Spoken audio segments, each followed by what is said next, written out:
Plato was a Greek philosopher who was born in Athens in the year 427 BCE. He was the student of Socrates and the teacher of Aristotle, and is considered one of the most influential philosophers in the Western tradition. Plato was born into an aristocratic family and was well educated in the arts, sciences, and politics. He was initially drawn to a career in politics, but after the death of his mentor, Socrates, he became disillusioned with the political climate of Athens and turned his attention to philosophy. Plato founded the Academy, the first institution of higher learning in the Western world, where he taught for many years. His philosophy was grounded in the belief that there is an objective reality beyond the visible world that we experience through our senses. He believed that this reality was eternal and unchanging, and that it could be accessed through reason and contemplation.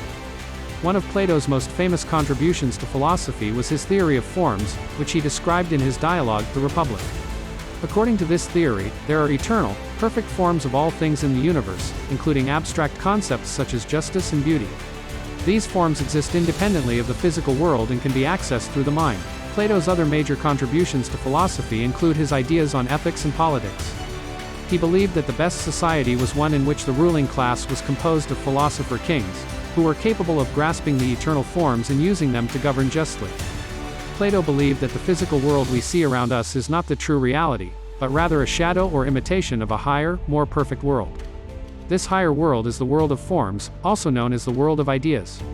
According to Plato, the forms are eternal, unchanging, and perfect. They are the ultimate standard of truth and goodness. For example, the form of beauty is the perfect standard of beauty, and all physical objects that are considered beautiful are only so because they participate in or imitate this perfect standard. The same is true for other forms such as the form of justice, the form of goodness, and so on. Plato argued that the forms are more real than the physical world, because they are eternal and unchanging, while the physical world is constantly changing and subject to decay. He believed that the physical world we see around us is merely a copy or imitation of the forms, and that our senses are unreliable because they only allow us to perceive the imperfect copies rather than the perfect originals. Plato argued that the only way to truly understand the forms is through reason and philosophical contemplation, rather than through the senses. He believed that the human soul is immortal and pre-exists before birth, and that our memories of the forms are the remnants of our prenatal knowledge. He argued that knowledge is not something we gain through experience, but rather something we already possess and must simply remember. Plato likens people untutored in the theory of forms to prisoners chained in a cave. The allegory of the cave is a famous metaphor found in the writings of Plato. In the allegory, Plato describes a group of people who have been imprisoned in a cave since childhood.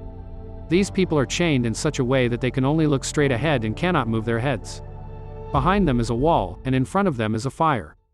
Between the fire and the prisoners is a raised walkway, on which people and animals pass by, casting shadows on the wall in front of the prisoners. The prisoners have never seen the outside world and have no concept of it. All they know is the world of shadows that they see on the wall in front of them. They believe that these shadows are reality and are unaware that they are merely reflections of the objects and people passing by on the walkway behind them. Plato then asks us to imagine one of the prisoners being freed from his chains and being able to turn around and see the objects and people passing by on the walkway. At first, the prisoner would be confused and would not understand what he was seeing. But eventually, he would come to realize that the shadows on the wall were not reality, but merely reflections of the real objects and people passing by. Imagine the prisoner being taken out of the cave and into the outside world, where he would see the sun and other objects in their true form, rather than just as shadows. The prisoner would be overwhelmed by the brightness and beauty of the outside world and would initially have difficulty understanding it.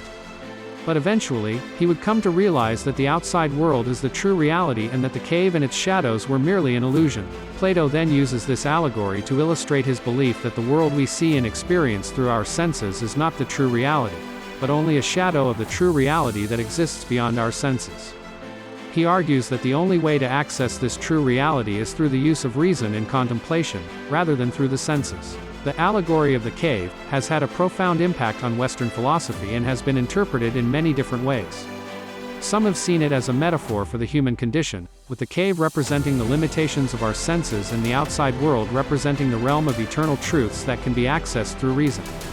Others have seen it as a commentary on the nature of knowledge and the importance of education in helping individuals to see beyond the illusions of the senses and understand the true nature of reality.